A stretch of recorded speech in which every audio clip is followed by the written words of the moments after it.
Começa hoje o curso de Física do Ensino Médio. Nós estaremos juntos nesta jornada. Bons estudos!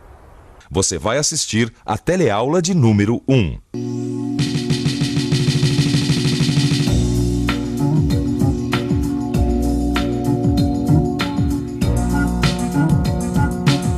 Por que as coisas caem?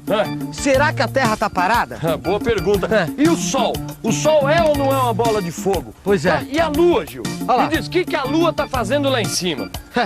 Olha, Tudo são perguntas. eu fico me perguntando o seguinte, como começou o tempo, Vicente? Ó, e o pensamento, rapaz? Como é que surgiu ele? Não, e como é que surgiu a vida?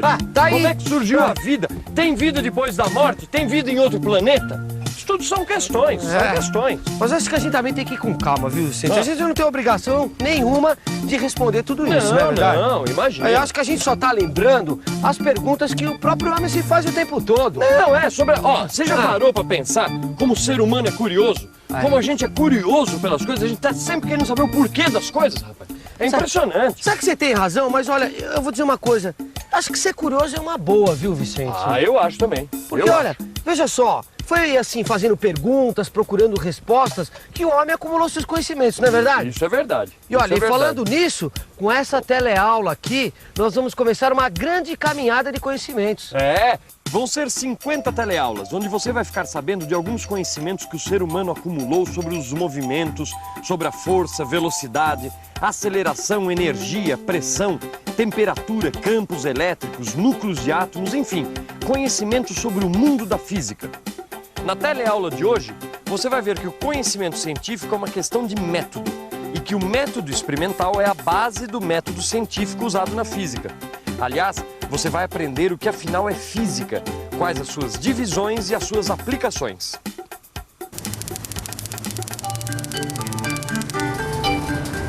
Oi, você já me conhece, eu sou a Maristela, aquela que trabalha de dia e estuda à noite, por isso não tem tempo a perder. Pois agora eu consegui unir o útil ao agradável. Eu nunca disse, mas o que eu estudo à noite é física. E eu escolhi um trabalho que tem tudo a ver com o que eu gosto.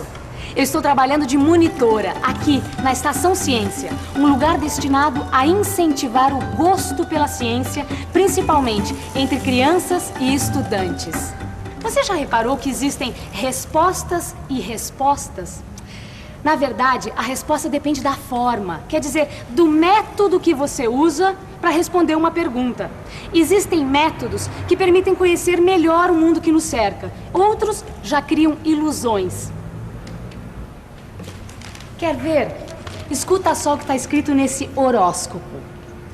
A Lua energiza seu signo, apesar de estar em fase com Saturno, com a qual apresenta tensão.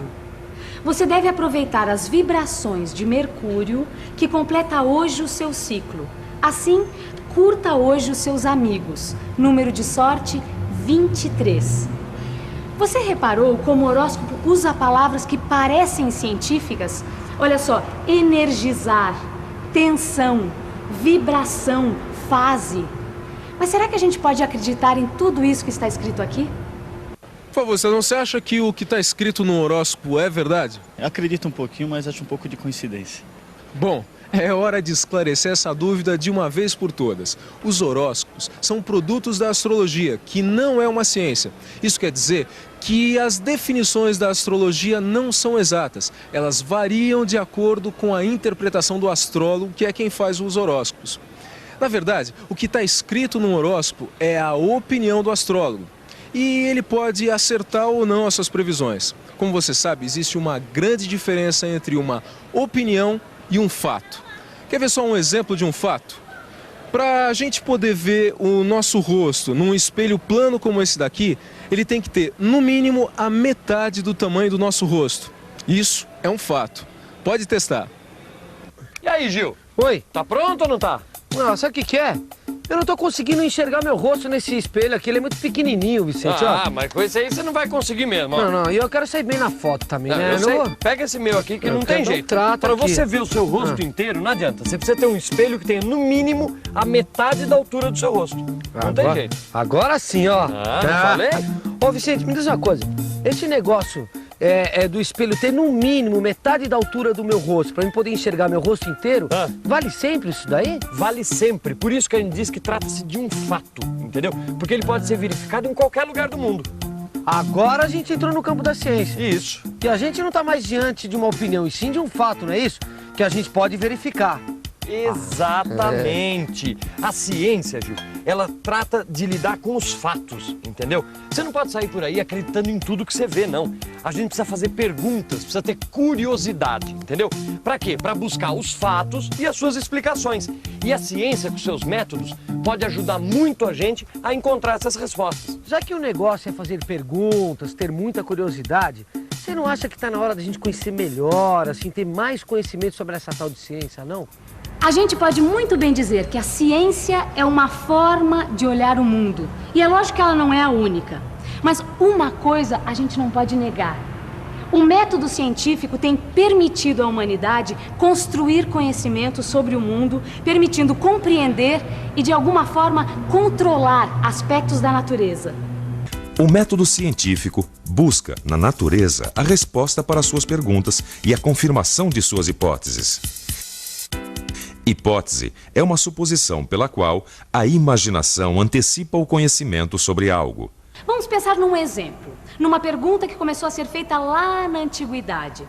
Se eu soltar dois objetos de massas diferentes, por exemplo, essa esfera de ferro e essa folha de papel, qual vai chegar ao chão primeiro? Os gregos antigos acreditavam que o chão era o lugar natural das coisas pesadas e por isso elas chegavam primeiro ao chão. Durante muito tempo essa hipótese dos gregos era considerada uma verdade. Isso só mudou por volta de 1500, quando os cientistas criaram o método experimental. Galileu Galilei foi um dos primeiros a utilizar esse método. Ele estudou o fenômeno da queda dos corpos, fazendo observações, medições e, principalmente, experimentos de pensamento. Ou seja, ele começou a observar como, quando e em que situação o fenômeno ocorria. Galileu deixou cair do alto da Torre de Pisa, na Itália, uma bala de canhão e uma de mosquete, 100 vezes mais leve. Isso permitiu que ele chegasse à seguinte conclusão: dois corpos, abandonados de uma mesma altura ao mesmo tempo, chegam juntos ao chão, mesmo se tiverem massas diferentes. Olá, Vicente, tô pronto. Uma pedra pequena e outra grande, hein? Vou soltar, atenção, olha lá. Olha só, rapaz! Galileu tinha razão, hein? As duas chegaram juntinhas. Mas sabe o que eu tô pensando agora? Será que isso aí funciona em qualquer situação, com qualquer tipo de objeto? Sabe que você me deu uma boa ideia, Vicente? Olha, vamos usar um método científico. Primeiro nós vamos duvidar dessa afirmação, depois nós vamos fazer uma experiência para verificar se ela está correta. Não é legal? Para você também poder participar em casa, vamos usar dois objetos bem simples. Por exemplo, uma folha de papel e um caderno. O que você acha? Muito legal essa ideia. Então, ó, nós vamos fazer o seguinte, nós vamos pegar uma folha de caderno e um caderno, vamos soltar da mesma altura e na mesma hora para ver qual que chega primeiro no chão, não é isso? É isso aí. Vamos aí? Vamos. Então vamos. A folha é mais leve. Caderno. Por quê? A gravidade, o caderno cai primeiro, é mais pesado.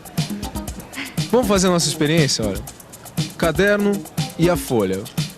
Você solta os dois ao mesmo tempo, vamos ver qual que vai cair primeiro.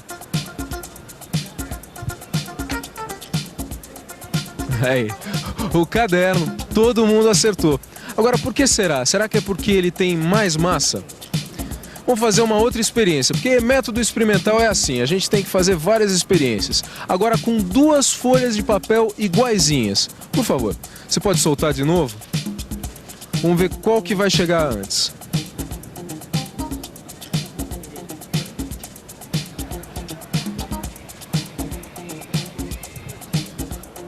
Olha só, a gente realizou essa experiência várias vezes. Ora chegou uma folha antes, ora chegou a outra, às vezes chegaram as duas folhas juntinhas. Ou seja, a gente não pode afirmar com antecedência qual das duas folhas vai chegar antes no chão. Curioso, não é mesmo? Agora, por que será que dois corpos com a mesma massa não caem ao mesmo tempo? Será que alguém tem alguma hipótese para explicar esse fato? Olha, minha hipótese é a influência do ar nas folhas que fazem com que elas não caiam ao mesmo tempo no chão.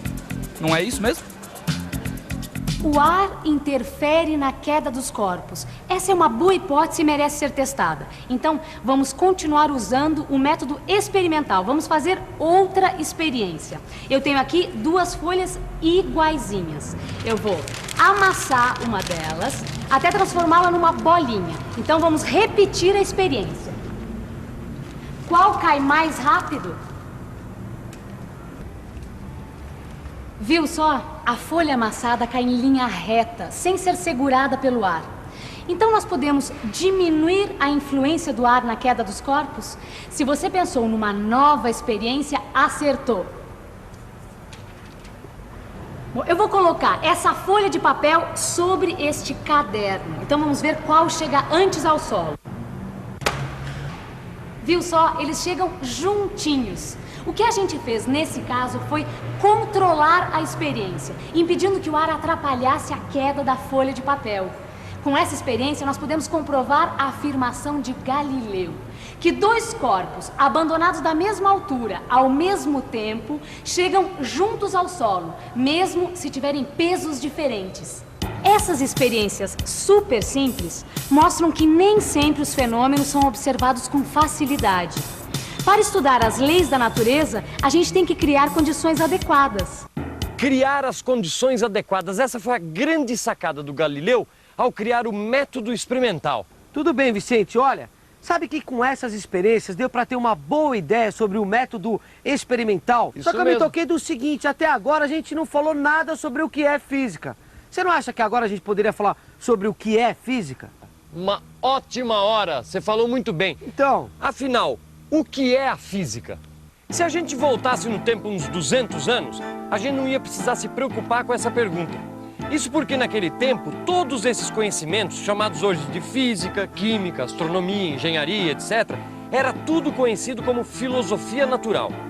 Só que as informações sobre a natureza e as coisas construídas pelo homem aumentaram de tal maneira que foi necessário dividir o conhecimento em várias ciências.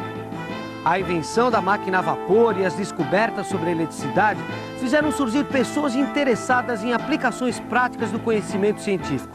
Essas pessoas, que hoje a gente chama de engenheiros, estavam mais interessadas em tecnologia e abandonaram a filosofia natural. Você reparou a quantidade de assuntos tratados pela física? Mecânica, eletricidade, luz, calor, eletromagnetismo, átomo, núcleo, planetas, estrelas, galáxias. Não, é coisa pra chuchu. E para facilitar o estudo desses variados assuntos, a física é dividida em ramos. Eu vou citar 4. Mecânica, termodinâmica, eletromagnetismo e física atômica e nuclear. Você sabe quais são as aplicações práticas da física? A física tem tudo a ver com a tecnologia aeroespacial e, dessa maneira, com a conquista do espaço e com as comunicações via satélite. Os computadores funcionam com componentes microeletrônicos que são baseados na física atômica. Na medicina, a tomografia computadorizada e o raio laser são conquistas possibilitadas pela física. Agora é hora da gente revisar tudo o que foi visto hoje. E atenção, se liga aí que é hora da revisão. Na teleaula de hoje, você viu que existe uma grande diferença entre uma opinião e um fato. E viu que a ciência lida com fatos. Aprendeu que a ciência tem um jeito próprio de olhar o mundo. Quer dizer, ela usa o método científico para estudar a natureza.